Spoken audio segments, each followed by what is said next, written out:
What's going on, all you gamers? Today we're back with some more Evil West. I'm going to be going over some of the perks you should be looking out for in order to make a truly powerful character. So if that interests you, stay tuned. Let's come up next.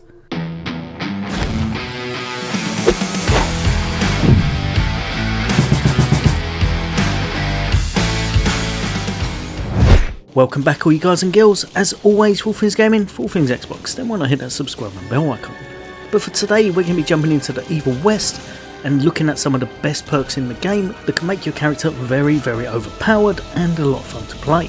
Now, after completing the game and trying a lot of variations, there's a few perks that I feel like you really need to put on as they're just so powerful. Any that I list that are hidden perks found along the way in those hidden chests, I'll try to write which stage they're found on in the description. But for now, jumping over to them, we're going to be looking at these ones right here. These will be the upgrades for your gauntlet. There are a lot of upgrades that you can get in this game, but on this first skill tree, the main ones you should be looking at, I believe, will be the health ones. This game is a little bit tricky at times, especially as you start going towards that very end last levels. The health and the damage that the enemies do can be truly terrifying, especially if you're on that evil setting. Pump Jack, dealing damage with the gauntlet, reduces the cooldown of the healing dispenser. This one is invaluable and it helps you to get to the end, which we definitely want to do. On the spot, hitting the enemy's weak spot has a 15% chance to drop a health pickup. Again, anytime you can drop those on the energy versions is going to help you out massively. Just over from here, 15% increase with your vital superpowers. Trust me, you're going to want to pick this up, which is going to be your second life of sorts, and that's Death Defied. Receiving lethal damage this time doesn't kill you, instead it gives you 25% of your health and grants a 3-second invulnerability shield, and shoves the enemies away from you. This doesn't reset until your death, so unfortunately if you are on a mission you can't use this over and over again, but it does give you that opportunity if something goes wrong to have, like I said, a second chance. Also, just down from here, life support. The gauntlet is now capable of regenerating health at a slow pace. It takes 90 seconds to charge the entire health bar. You're going to want to put this on, it's really going to help you out, and it works with some other perks we'll be putting into play later on. So life support in my eyes is probably one of the stronger ones. Now for the attacking options, honestly I felt they were a little bit underwhelming on the gauntlet. Let me know in the description if you think I'm crazy, but I found the zapper definitely worked a lot better. But if I were going to take any of them, it would probably be chain of command for the extra damage, all the way across to the very last one, which will be your punchline. But remember, this is going to be your gauntlet option if you're not really going into your zapper quite as much.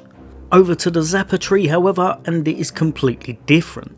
Some of these are quite game changing. The first one, Short Circuit, killing an electrocuted enemy, yields an energy pickup but does not work in supercharge mode.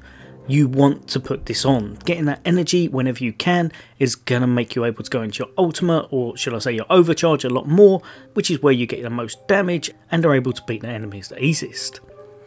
Wireless transmission, killing an enemy with an E combo greatly increases the damage of the next 3 melee punches.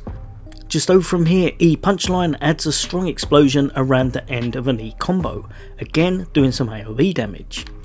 And lastly, you're going to throw an even greater combo. More speed, more punches equals more damage, and that's with your enhanced combo.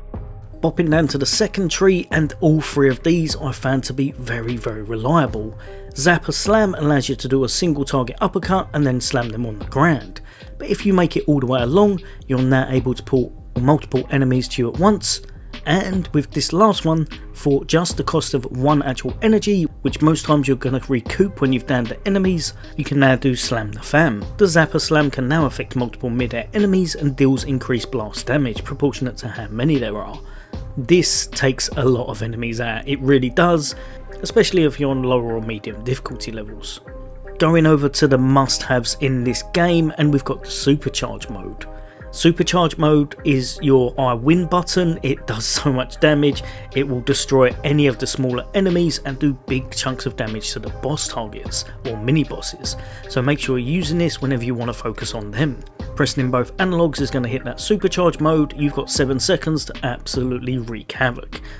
Over from here, Supercharge, this one is amazing because most of the time what it does, if you use it in a big old crowd, it's going to clear all of the smaller fodder, allowing you to focus on medium and tougher enemies.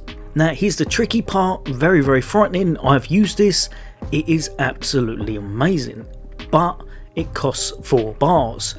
I found it worked a lot better leaving this off of a build and just having these two, and then you go back into your supercharge very often, sometimes a couple of times in a row, whereas with this I was finding it hard to maintain. So I would say maybe try this and then respec and have a little look, see what you think yourself.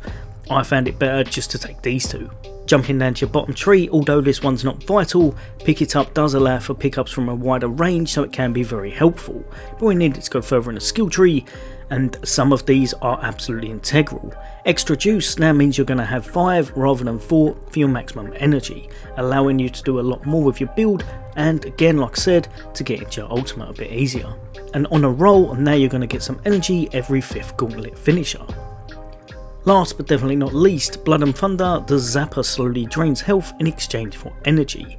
This is absolutely awful on its own, do not pick it up unless you have what we showed you in the previous one, life support on as well.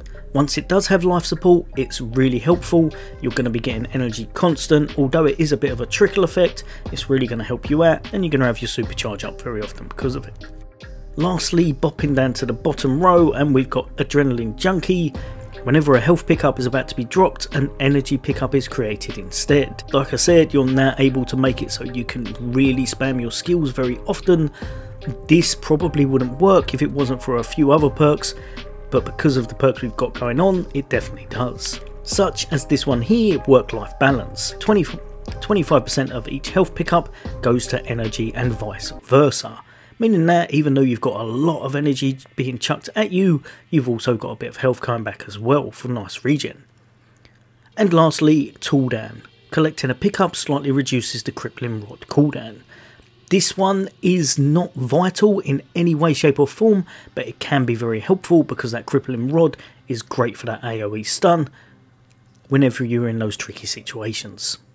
Now, if you're wondering about this one, don't worry too much, it's because the game is glitched out currently. If you haven't found a certain chest first time, unfortunately you can't get it at the moment, which we're hoping the game's designers will figure out. This one is called Lethal Heights and allows for more damage in the air, I believe by 25%. So if you're going for that juggler build and you're trying with your revolver, this might be something you'd look at, but in general it's probably not one of the strongest. Jumping back over to the gauntlet, as I completely forgot about 2 of them. Ones that can be a lot of fun and very easy to use, however, are these right here. Blasting Impression does a nice little bit of AoE damage as you're going in with a splash damage punch, but then this one is quite cool. Cannibal Explosion. All regular enemies explode on impact after being cannonballed. This one can be fun to use, especially on the lower to medium difficulties, but I wouldn't say it's essential. Right, you gamers, they're pretty much my top picks for some of the ones you should be investing in. Remember, you won't have everything to invest in your first run through. If you do want a little bit more money and you do want to be able to pick everything up in the game, you can just go through on that New Game Plus. You're going to be able to get yourself a lot more gold, and you're going to get yourself some skill points as you're beating those baddies, and that's going to be the way you max yourself out. But as always, let me know in the comments if there's any you think I've missed off. But for now, 4Things Gaming, 4Things Xbox. Take care. I'll see you on next day.